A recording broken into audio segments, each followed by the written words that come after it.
falei, não, eu vou. Só que eu fui com a condição, os alunos em Jackson, Mississippi, não tem imigrantes. Né? Você sabe disso, uma cidade, é o estado mais pobre da Federação Americana, e mandavam os alunos que chegavam para uma outra cidade para fazer um curso de inglês rápido, segunda língua, e não tinha mais essa cidade para ir. Então eu chego lá sem inglês, zerado no inglês, para fazer um curso de doutorado. Pensa comigo a situação. E não tinha um lugar para eu ir para fazer um curso breve.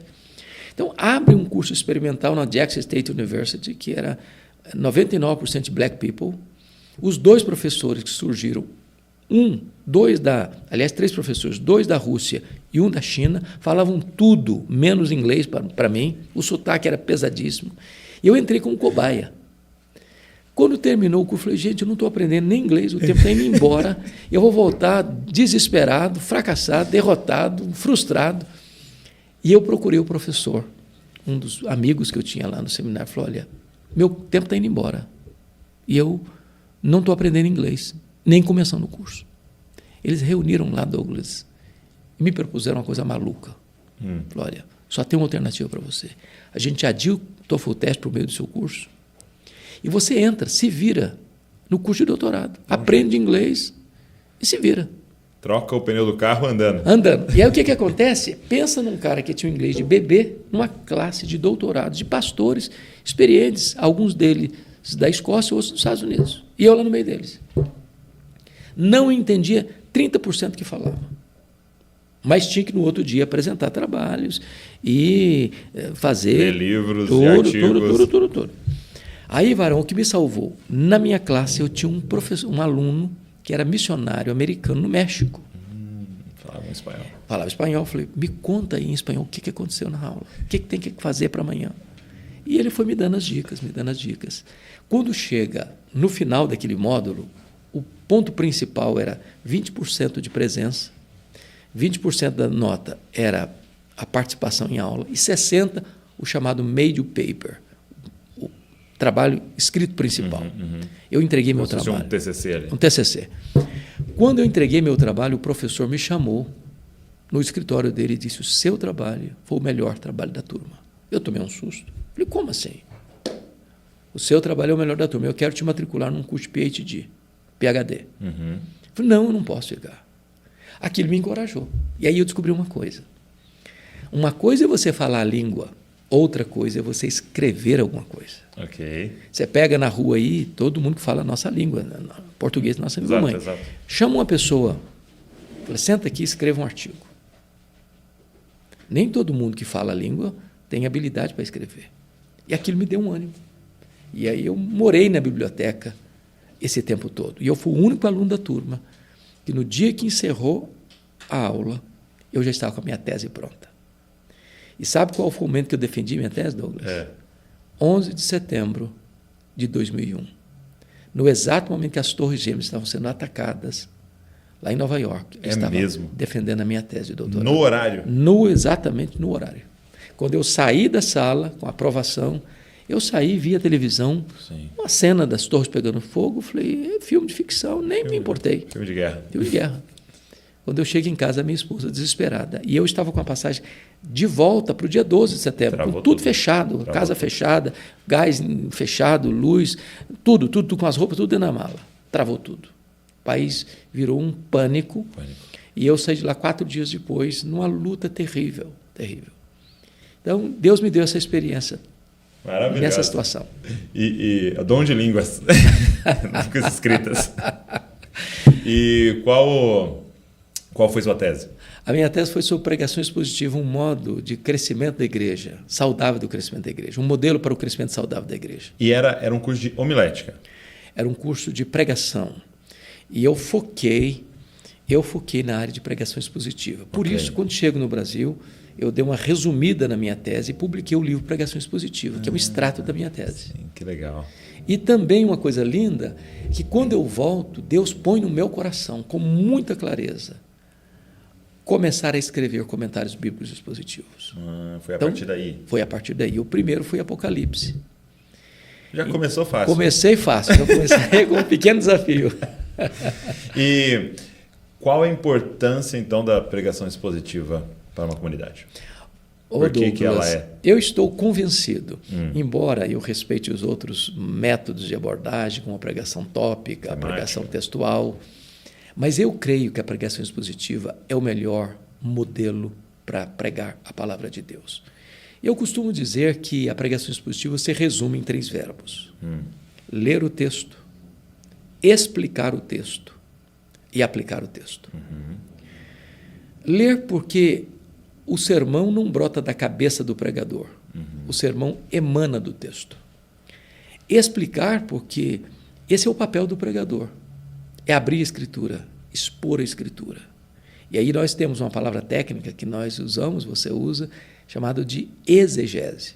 Então você vai para o texto não para impor ao texto os seus pressupostos, mas você vai para o texto para tirar do texto o que está no texto. Então, sem interpretação do texto, não tem pregação, porque pregação é a explicação do texto. Mas vem o terceiro verbo, que é aplicar o texto. John Stott tem um livro, Entre Dois Mundos, onde ele diz que pregação é você conectar o texto antigo com o ouvinte contemporâneo. Então, no momento que você faz essa conexão... Esse transporta o texto antigo para o ouvinte contemporâneo, você pregou. Porque a pergunta de quem está ouvindo a explicação é esta: e daí? E eu com isso? O que tem a ver eu com isso? Então, você não é pregar fazer um discurso diante do auditório, mas entregar uma mensagem ao auditório. É com você que eu estou falando. Sim. Essa é a aplicação. O que isso muda no século XXI, o que isso muda agora, né? O que a gente precisa aplicar agora, né? Muito bom, muito bom. E é interessante do sermão expositivo, né? Ou da igreja, porque a gente estava aqui numa série do Sermão da Montanha, né? Sermão da Montanha, fazendo ele inteiro com a igreja.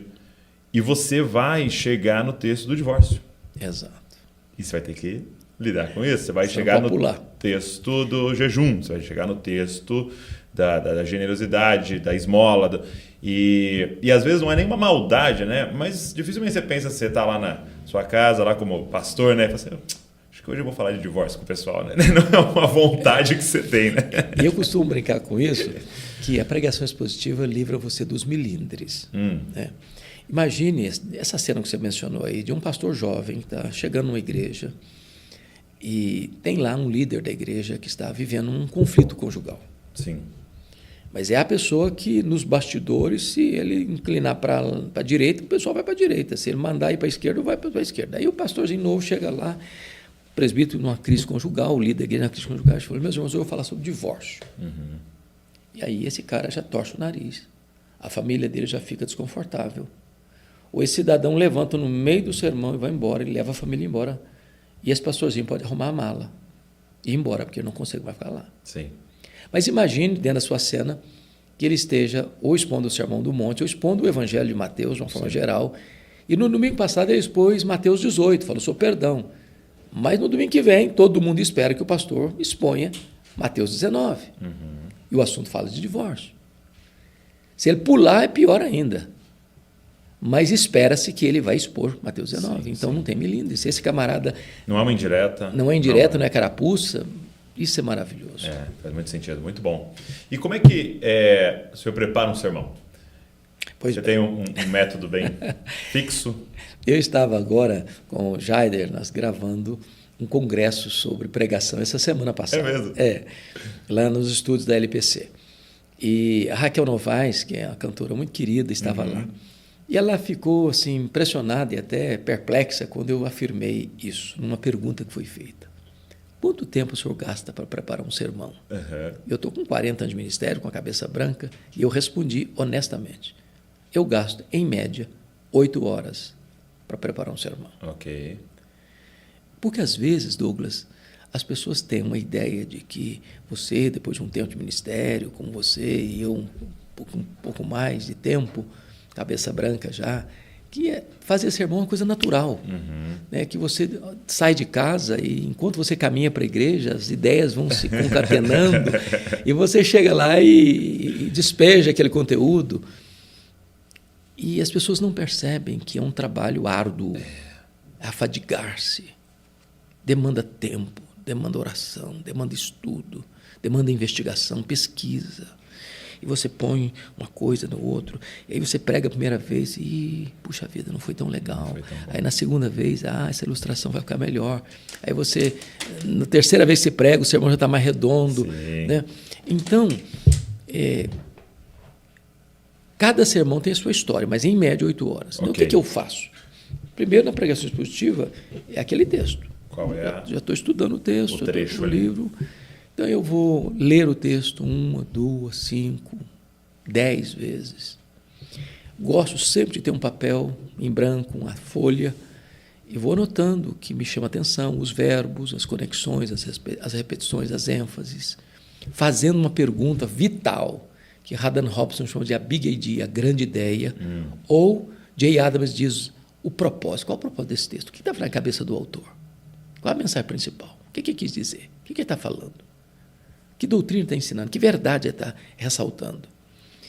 E depois dessas ideias todas, aí eu começo a fazer o que eu chamo de, para mim, o pregador é o arquiteto das ideias. O que significa isso? Imagine que você tenha pedra, areia, brita, cimento, madeira, tinta, etc, etc, etc, etc, ferro, amontoado para fazer uma casa. Você tem tudo que para fazer uma casa, mas você não tem uma casa.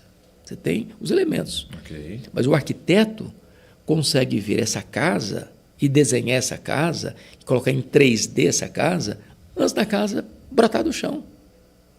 Então, o pregador é o arquiteto das ideias. E aí ele vai dar estrutura a esse pensamento. Então, ele vai ter um tema, o tema é o sermão resumido, os argumentos é o tema desenvolvido. E aí ele vai pegar esse esqueleto, montar esse esqueleto, depois ele vai encher esse esqueleto de carne, de nervos, de pele. E aí tudo ganha vida e tudo ganha